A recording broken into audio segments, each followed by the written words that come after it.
आज हम एक ऐसी डकैती की कहानी में उतर रहे हैं जिसने सिर्फ बैंक को ही नहीं बल्कि पूरे देश के भरोसे को हिलाकर रख दिया था।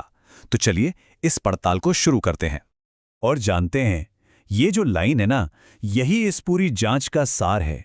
जब आरबीआई की ट्रेन से करोड़ों रुपए गायब हुए तो ये सिर्फ पैसों की चोरी नहीं थी, नहीं, ये उस विश्वास की चोरी थी जो देश अपने सिस्टम पर करता है। ये कहानी पैसों की नहीं बल्कि उस नींद की है जो इस एक घटना ने पूरे सिस्टम से छीन ली थी। तो चलिए जांच के पहले हिस्से में चलते हैं, देखते हैं कि जब सिस्टम की नींव हिलती है तो एक इन्वेस्टिगेशन की शुरुआत आखिर होती कैसे है। कहानी का सेंटर है देश की राजधानी दिल्ली।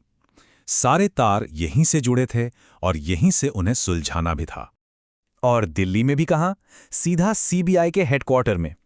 सोचिए, एक ऐसा कमरा जहां दीवारों पर नक्शे, तस्वीरें और रिपोर्ट्स चिपकी हैं और हवा में एक अजीब सा तनाव घुला हुआ है। और इस पूरे केस की कह सकते हैं धुरी हैं एसीपी मीरा शर्मा। एकदम शांत, लेकिन उनकी नजरें हर उस डिटेल को पकड़ लेती हैं जिसे बाकी लोग शायद नजरअंदाज कर देते हैं। वो इस केस को सिर्फ एक चोरी की तरह तो बिल्कुल नहीं देख रही थी।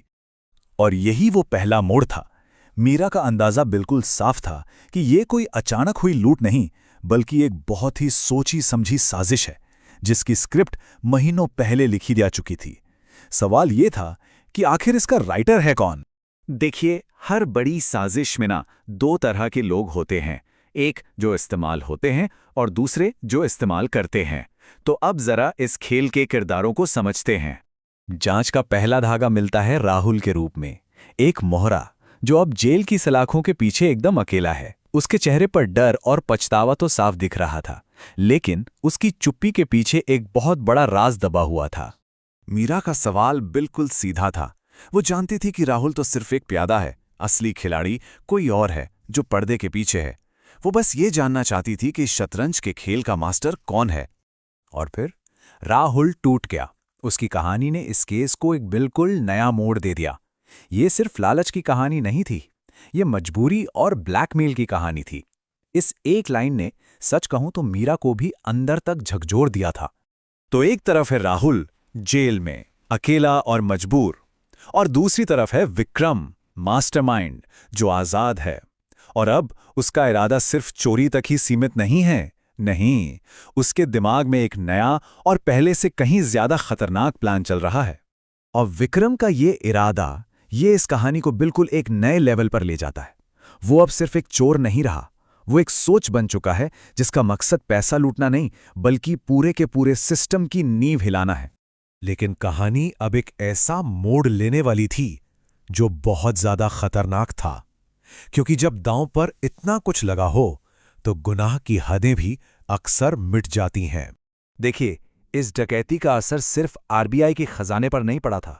शेयर मार्केट में हलचल थी, आरबीआई की साख्त पर सवाल उठ रहे थे, सरकार पर जबरदस्त दबाव था और सबसे बढ़कर आम लोगों में एक डर फैल रहा था। और यही सवाल टीवी पर, हर न्यूज़ चैनल पर, हर घर में गूंज रहा था। और यही डर तो था जो विक्रम पैदा करना चाहता था। और इसी डर और अफरा तफरी के बीच एक गवाह था जो सच बोलने के लिए तैयार हो गया था। एक ऐसा शख्स जो शायद विक्रम तक पहुंचने का रास्ता खोल सकता था। लेकिन वो रात उसकी आखिरी रात साबित हुई। अगली सुबह जब उस गवाह की लाश मिली तो मीरा समझ गई, ये लड़ाई अब सिर्फ चोर पुलिस की नहीं रही थी। वो ऐसे लोगों से लड़ रही थी जो अपने रास्ते में आने वाले हर सबूत और हर इंसान को मिटा सकते थे। वो अब कातिल बन चुके थे।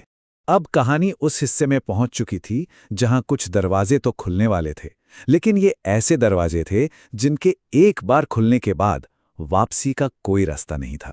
जेल में राहुल वो पूरी तरह से टूट चुका था।